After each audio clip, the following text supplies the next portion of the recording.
Commercial Property Roadshow. You're here with Helen Tarrant, and today I'm going to give you almost the final piece on commercial versus residential, and today I'm going to talk about uplift and return on investment, right? How it works in the residential field and how it compares to the commercial. Now, I've never done this video before. We've talked about cash flow, we've talked about growth, and now we're going to complete the final piece of the puzzle and talk about uplift in commercial property versus residential property. Now, of course, we've all used to think about how in residential you do extensions, you create, rooming houses, or you have granny flats, or you subdivide, all of those things to create the uplift. Now, I want you to look at things holistically, and this is one of the reasons I'm bringing this video to you, is that you need to look at things from a cash flow point of view, from a growth point of view, and then if you want to implement the uplift strategy, you need to implement that and compare it apples for apples. And this is why this series is so important. So if you haven't checked out the other videos, the links are below.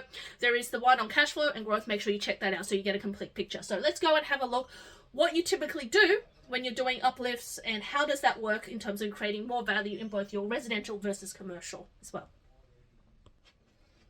So when you're looking at a residential versus commercial, we're looking at different types of properties. So it's really, really important for you to know that in the residential space, typically when you're doing uplift, you're buying a house. So you're buying a house, right? That's what you're buying. You're doing some renovations, right? And it equals more value. So the value of the property goes up, right?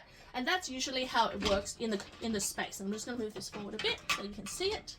There you go. So when you see that, what does that mean? That means that say you bought a house for 500k. Let's say you bought a property for 500k. Yes, you probably have some stamp duties and everything else, but just for the purpose of this, we're going to say, then you needed to do a renovation. This is very simple 101 uplift in residential. So you do 500k, and let's say that you spent 100k renovating it. Now, for some of you out there, you might only want to spend 20k, 30k, or 50k renovating. But let's just say that the property is pretty run down, and it's pretty disgusting, and you're putting 100k into it, right? And this is a major, major uplift. So what do you get for that? That's usually a bathroom, a kitchen, it'd be paint, it'll be landscape, it will be, it might be a deck for some people, depending on how much they're spending.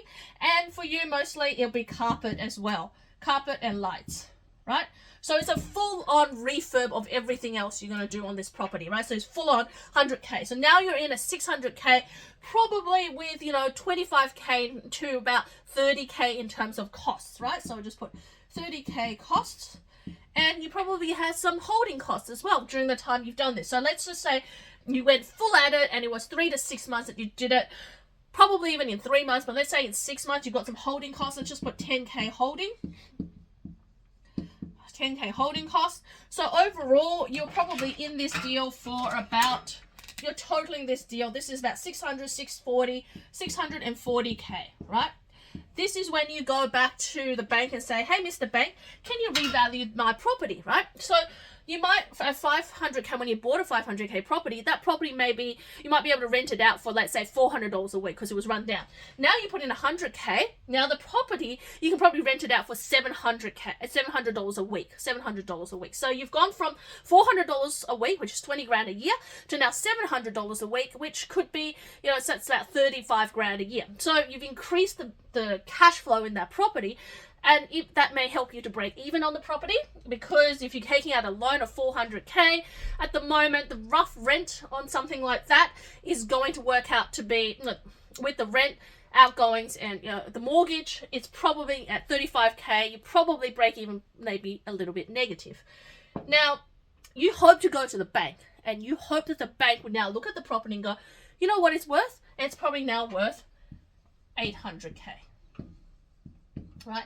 So now you've taken a $500,000 property, you put in 100,000, you've got some costs, you've put in 640 altogether, and now the property is worth 800k, and all of a sudden you have your equity and you go again, right? You're not going to make much cash flow from this property, and that's the nature of it. In residential, you're not going to make much profit out of it in terms of cash flow, so it's not going to support your life. So you're still going to be poor cash flow wise, you're still going to be taking money out of your own pocket to support this deal, but what will happen from this is that now You're at this position now, you've got more equity. You got equity, right? So in residential, when you do an uplift, it's an increase in equity, right? Which allows you to buy again. So that's what essentially it does. It allows you to buy again because you've increased the value of your property, and because you increase the value, it allows you to draw down. So you can refinance the 800K, provided you have servicing, because there's a little thing about servicing that tends to get in the way. But provided you have servicing, then what happens from there is that you can draw down that, get 80% of that 800, so you get 640 back incidentally, pays you back for everything you've put into it. You can go again, right? And that's how people make money in residential again and again. Except at the moment, with the interest rate a little bit higher, it's a little bit harder for you to make money. And also with the holding cost and the value of land going up, sometimes you have to pay $600,000 for what you used to pay $500,000 for the property. And when you do the renovations and it's still valued at 800 or maybe 850, the margin is shrinking. And that's why some people are switching to commercial instead. So they're switching to commercial because they're looking for another option. And let me share with you how you do the uplift in commercial. So in the commercial space, how do you get value for the property, right? You don't obviously buy a house now. What do you buy, right? Well, you can buy a strata, whole floor strata property, which is vacant. You can buy a vacant retail shop, split it into two, buy a freestanding building and split it into two, or you can buy a warehouse, build mezzanine floors, extensions, or whatever it is, right? So let's take a scenario. Let's say you buy a premise. Let's just make this generic. Let's say you buy a premise, right? So you just buy a premise. Let's say that this is what the premise looks like, right? This is what the premise looks like. So you buy a commercial property premise or property, anything, right? You buy that. So then you got a tenant. Let's say that what typically you buy is something that doesn't have a long-term tenant. If it has a long-term tenant, it's going to work out to be a tenanted property and it's going to be traded at a much higher level. But it doesn't, you don't have a tenant, so it's typically what we call on short leases or vacant. Right, so it's either short leases or vacant is what you get. So you don't have a tenant, so what do? Is that you go out there and you go and do a slight reno, right, and maybe an extension. Right, so what you do is you go and put a tenant in here, you might refurbish it out, right, and you might create some, different fit outs, and you put a tenant in there, maybe another tenant and another tenant. Then you want to create an extension at the back and maybe add another tenant in there. So you've added more cash flow, and by the time you have more cash flow, it creates the uplift of the property. So how does that work in real life, in numbers, right?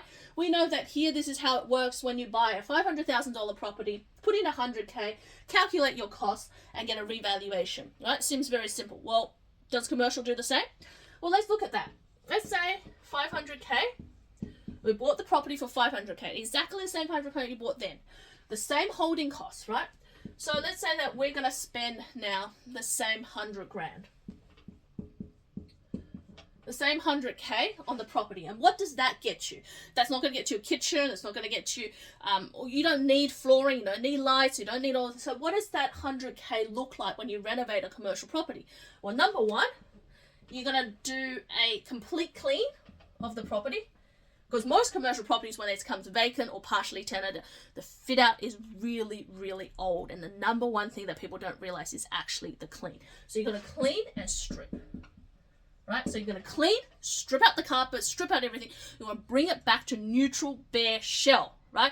Plain is what you're looking for. It's boring, but plain boring is what goes in commercial, right? None of these fancy tiles, none of these lovely colors, feature walls. No, we're going plain here. So we got your and then what you do is then you add. What do you add? You add ceiling. So this might be ceiling tiles.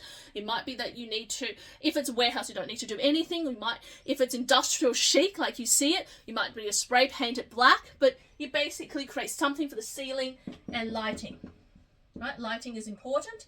And then you put some kind of flooring in place.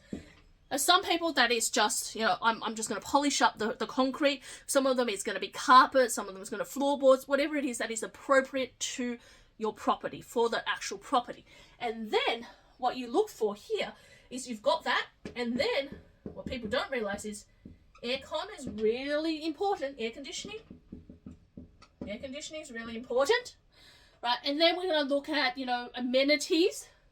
Do we need amenities? Because sometimes if you buy an office space or retail space, they've got amenities in the building, so you don't need it, right? So but this is a question we need to ask. And then do we create areas for data, areas for plumbing, areas for electricity, depending on what kind of tenants you have, right? It's very, very tenant specific. So if you're a warehouse, you might go, well, my 100K might get me, you know, it might get me on a small mezzanine floor. It might get me to, you know, do a really good clean of the property. Might want me to paint the internal, like, office space, and that's all, and maybe put an aircon in there, and that's it, really. If I'm doing an office space, it's going to give me a recarpet, it's going to let me do the blinds, and it's going to give me a coat of paint, preferably lights as well, if that's not already standard lights as part of the building. Now, retail shops are the ones you can change all sorts of things and really bring up the value in a fast possible way, and that's really where the uplift really comes from. A lot of the retail premises, you can see that people can turn them around pretty fast. So I've seen people buy off the plant vacant properties at, like, you know, concrete shells at, you know, 500-700K, put in 100K, attract a tenant, all of a sudden that property is worth over $1 million, right? And retail shops are really keyed up to do this. So they keyed up to do this where you can spend the money, turn something that's a bare shell into something that is magnificent. So 500K plus 100K, this is what the kind of things you do to it. And then you still have your holding costs. So then the major money that you spend here is getting tenant, right?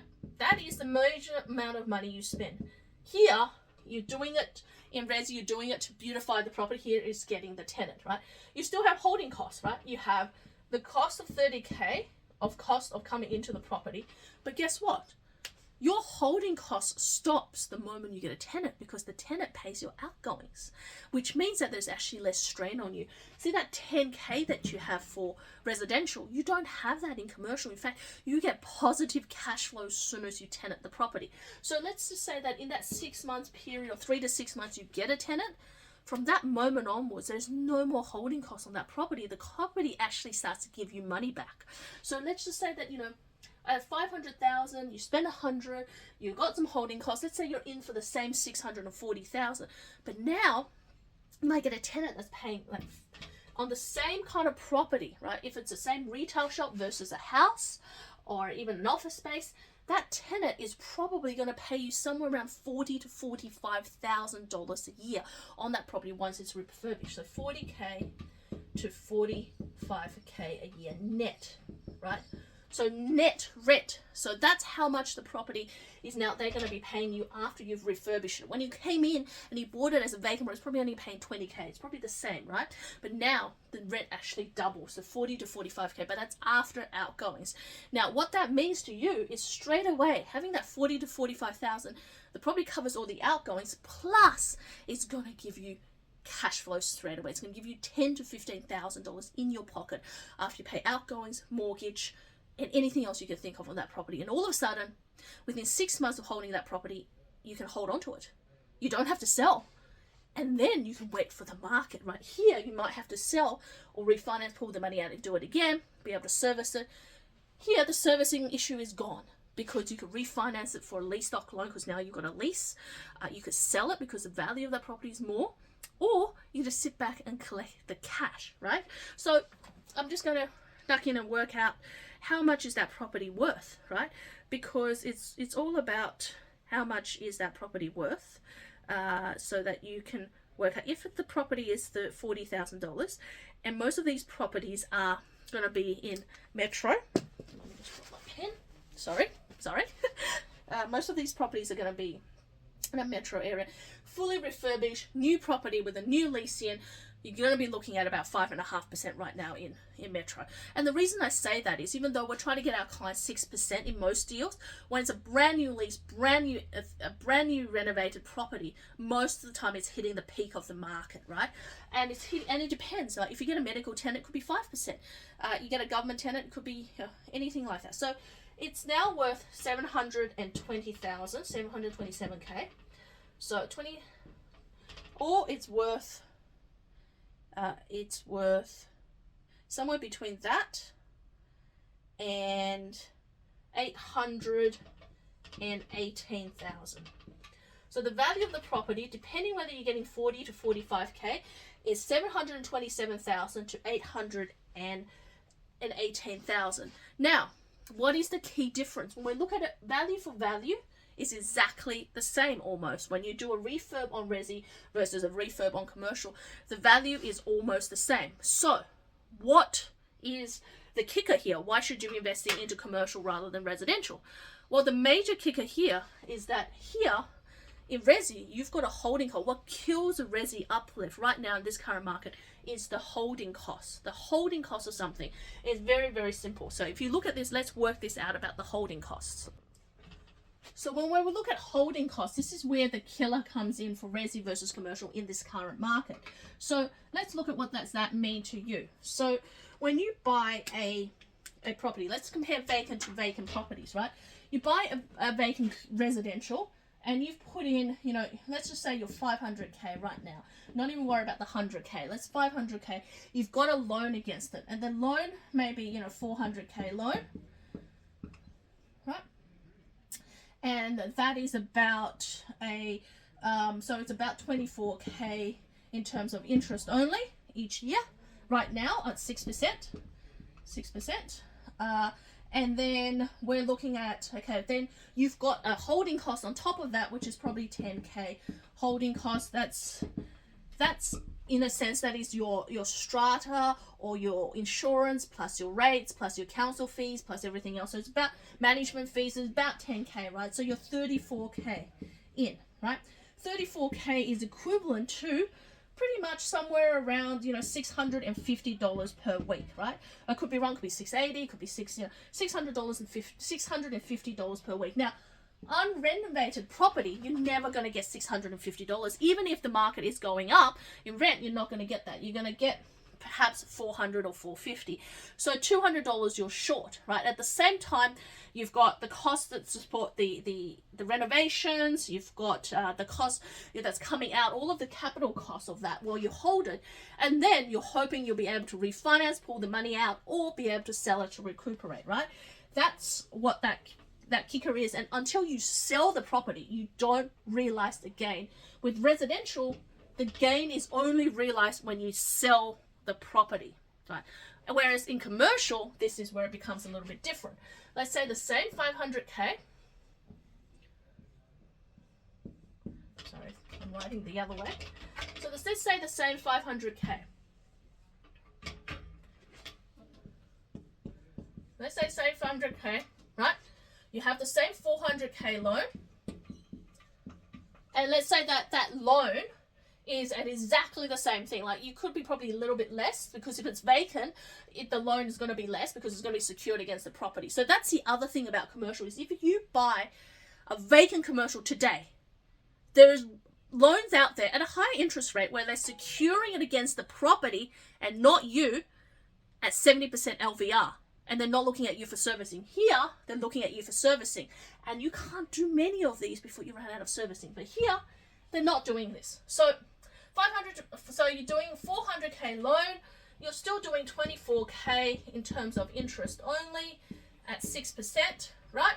You still have the same 10K holding costs, right? So right now, it's par for par, right?